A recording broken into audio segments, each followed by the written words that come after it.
Hello friends, आपका स्वागत है हमारे यूट्यूब चैनल जुडिशरी आईक्यू में।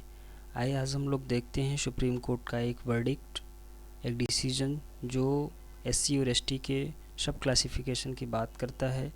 यहाँ पे इस लैंडमार्क जजमेंट है जो कि 1 अगस्त को ही आया है। 7 जज की बेंच थी और जिसमें सुप्रीम कोर्ट ने बोला है एससी और एसटी जो कैटेगरी है उसको रीफ्रेम किया जाए।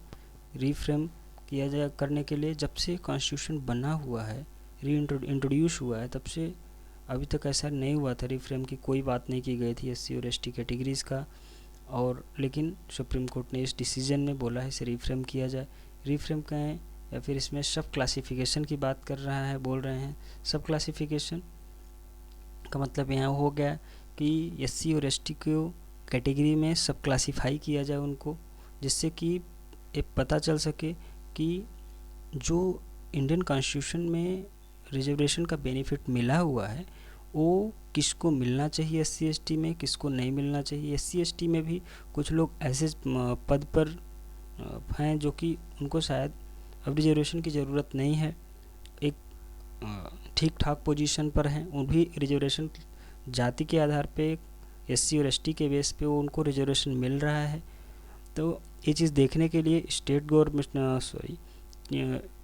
चीफ जस्टिस ने, जिसमें 6-7 जजों की बेंच थी जिसको हेड कर रहे थे chief justice of India D Y Chandrachud, इन्होंने क्या किया है कि स्टेट को परमिट किया है टू क्रिएट करने के लिए सब क्लासिफिकेशन को बनाने के लिए, जिसमें with in the SC and ST category, SC ST category में सब क्लासीफाई करने के लिए, सब क्लासिफिकेशन करने के लिए इनका कि किसको रिजर्वेशन मिले किसको रिजर्वेशन न मिले। इसमें जैसे कि ओबीसी में क्रीमी लेयर की बात की गई थी, जिसमें कि क्रीमी लेयर में जो है उनको रिजर्वेशन का बेनिफिट जो इंडियन कॉन्स्टिट्यूशन में वो नहीं मिलता। उसी प्रकार एससी और एसटी में भी ऐसे ही क्रीमी लेयर का प्रोविज़न बनाया जाए, जिससे कि ये पता चल सके कि किसको आरक्षण की ज़रूरत है किसको आरक्षण की ज़रूरत नहीं है। इसमें चीफ जस्टिस ने स्टेट को परमिट किया है इसको क्रिएट करने के लिए।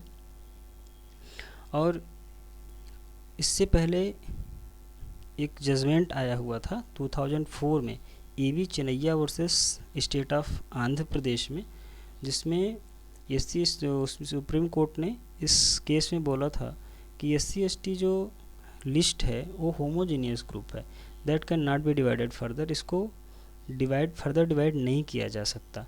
लेकिन इस जजमेंट में आते ही E V Chinnaiah versus state of Andhra Pradesh के जजमेंट को सुप्रीम कोर्ट ने ओवरटर्न्स कर दिया और स्टेट को परमिट कर दिया कि एससी और एसटी की जो कैटेगरी है उसको सब क्लासीफाई किया जाए और देखा जाए कि किसको रिजर्वेशन मिलना चाहिए, कौन बेनिफिट के लायक है रिजर्वेशन के, कौन नहीं है। 7 जजों की बेंच थी जैसे मैंने पहले हम लोग बात किए थे, जिसमें 6 जज जो थे वो फेवर में थे सब क्लासिफिकेशन के, और एक जज जो जस्टिस बेला त्रिवेदी थी और ये सब क्लासिफिकेशन के फेवर में नहीं थी, ये डिसेंट जज थी। तो आज के लिए इतना ही। Thank you friend.